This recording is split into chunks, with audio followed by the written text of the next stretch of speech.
Hi, my name's Lucinda. Welcome to Loving Literature. Do you feel lost when your friends go on and on about the details of the movie you just saw? Or maybe you're in school and you dread going to English class because you have no idea what to say about the story you've just read.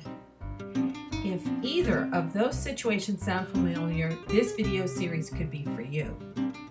In this series, I'll give reading tips for textbooks and stories, their structure, elements, and genres, so that you'll have something to add to the discussions. If you love literature, I hope you'll join us too, because sharing ideas about the stories we love can be fun. In this last tutorial in my series Loving Literature, I'd like to talk about theme. Theme is the element of literature that is perhaps the most difficult for people to grasp. That might be one reason why many people resist trying to identify the meaning of the story. It takes work to figure out the message, and sometimes we don't want to do that. However, if you're in school, the teacher will ask you to try to figure out what the story means. And perhaps you ask your teachers or your friends, what is so important about identifying the theme of a story?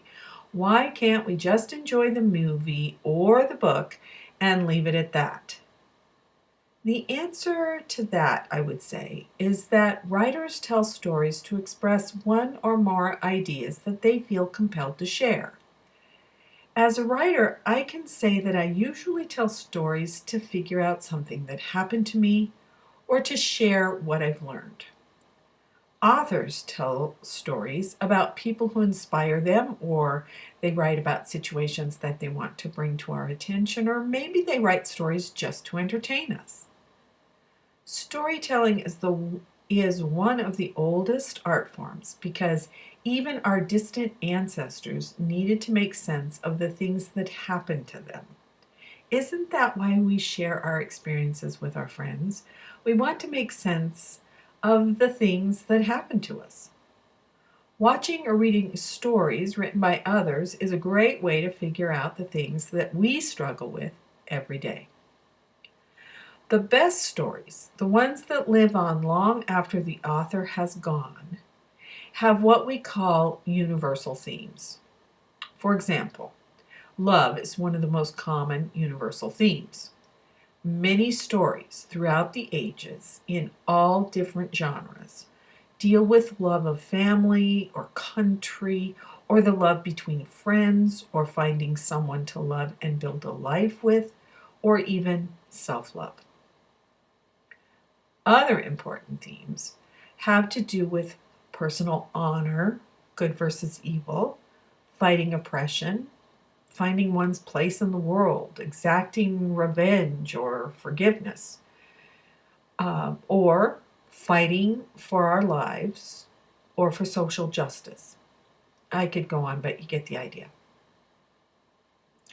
If a story is exceptional, there can be more than one theme, and of course, some people find that confusing. You might identify a particular main idea in a story while your friends or classmates or the teacher get something completely different out of it. That's a good thing. It shows that you were engaged by the story. You have to remember that each of us approach a story from our own unique perspective, in which case we may get something out of the story that the author, the playwright, or the screenwriter may not have even intended to write about. So, how do you identify the themes of a story?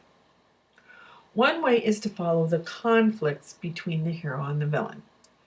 In Harry Potter, as I've pointed out in previous videos, Harry experiences both internal and external conflicts.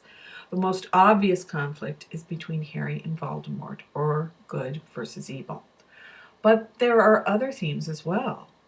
Harry and some of the other main characters struggle to come to terms with finding their personal talents or with finding their place in the wizarding world.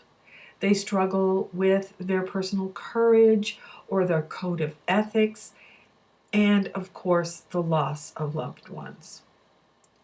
In a complicated series like this, there are enough themes so that almost anyone can relate to the stories. That's why some stories that have survived down through the ages and are still read or performed today are so popular. They have themes that we can relate to. Shakespeare is a great example of this. In his play King Lear, to use just one example, Lear is a vain man. He's getting old and he wants to retire. So he decides to divide up his kingdom among his 3 daughters. As a test to help him decide what he'll give them, he asks them to express their love for him. His 2 oldest daughters, who are hungry for power, tell him what he wants to hear. When his youngest daughter, who happens to be his favorite, says nothing, he's offended. She tells him that she can't express how deeply she loves him. He gets angry and disowns her and divides his kingdom between his 2 older daughters, and that's when he learns that he's made a terrible mistake. Now, granted, most of us are not royalty, nor does it happen in our personal lives that most of our family members die in a feud, as they do in King Lear. However, what makes this story relevant is that most of us understand how parents and children can misunderstand each other. We can relate to the competition among siblings and the jostling for power. So, when we see the play, the themes speak to us. We often pick movies to watch or books to read that we can relate to. If they're really good, we are somehow changed by them. They help us figure out our own life situations. That's what makes us want to watch or read them over and over again. And when we do, we have the opportunity to get something new out of the story. So I hope you have fun digging a little deeper into the meaning of your favorite movies or books. Discussing them with your friends helps give you new perspectives and may help you get more meaning out of the story. Beginning with the next video, we'll examine some stories that have meant a great deal to me, and hopefully what I say about them will encourage you to read or watch them too. Thanks for watching this episode of Loving Literature. My name is Lucinda.